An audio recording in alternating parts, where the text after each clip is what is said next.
तो तुम एक दिन जरूर डीएम बनोगे। तो मुझे लगा था क्या, अच्छा ये बातें मैं इसलिए शेयर कर पा रहा हूँ क्योंकि ये आप लोग एक मेधावी छात्र छात्राओं का गोष्ठी है जो आगे चलकर कहीं न कहीं किसी न किसी रूप में प्रेरणा जरूर हासिल करेंगे।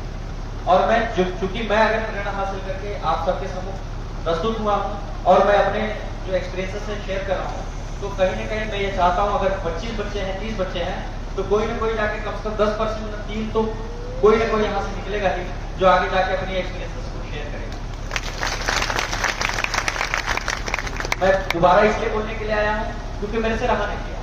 मैंने आपके समाज के बारे में कुछ बोल दिया, मैं वही बारे में बोल पाया और मुझे अपनापन महसूस हो रहा है। अपनापन मतलब आप मैं अगर वो कास्ट हटा दें कि मैं कैसा कास्ट है, तो जो आपकी सोशल इकोनॉमिक कंडीशन है वो मेरी रहेगी।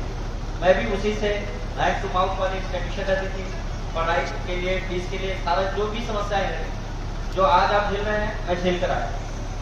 मैं भी एक अगर आपको बताते मैं गर्व कर रहा हूँ कि मैं जिस घर में मुंबई में पढ़ाई करता था वो चूता उसमें टपकता था। और ये बात सही है, ये मैं अतिशयोक्ति की बात नहीं कर रहा और मुझे वो प्रेरणा देती। मैं आपको प्रेरणादायी ये बताता हूँ, मैं जब कोविड में मैं दिल्ली में कैसे भी करके पढ़ाई करता था, तो कोविड फैला, सब लोग अपने अपने होम टाउन में चले गए। तो मैं होम टाउन मेरा क्योंकि मुंबई का घर बहुत छोटा था, तो मैं वहाँ जाके पढ़ाई नहीं कर सकता था। इसलिए मैंने सोचा कि मैं गाँव जाऊँगा, जो मेरा मातृभूमि है। मैं वहाँ जाकर एक छत के ऊपर एक कमरा हुआ करता था। अभी मैं ऐसा नहीं कि प्राचीन की बातें कर रहा हूँ, मैं 3 साल पहले की बात कर रहा हूँ, 3-4 साल पहले जो कोविड हुआ था। मैं उस कमरे में जाता था, कमरे में मुझे अलॉट हो गया था, मतलब अलॉट क्या मतलब घर पे दे दिया गया था, क्या ऊपर वाला कमरा खाली है, सब लोग आप घर वाले यहाँ पे नीचे करते रहते हैं, बातचीत करें। जानते हैं गाँव का माहौल कैसा रहता है, गाय भैंस सारा सब कुछ पूरा समाज में रहता है।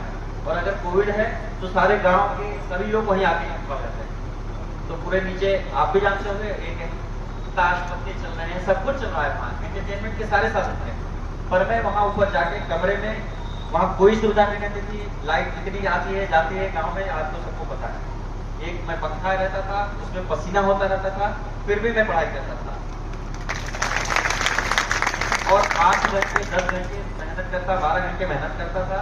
उसके बाद भगवान की कृपा से उसी बार मेरा सिलेक्शन हुआ। 11वीं रैंक मेरी पीसीएस में आई थी, आईएएस में मैं इंटरव्यू दिया था, जबकि 2 बार से मेरा प्रीलिम्स नहीं करना था, मेरे थर्ड अटेम्प्ट में हो गया।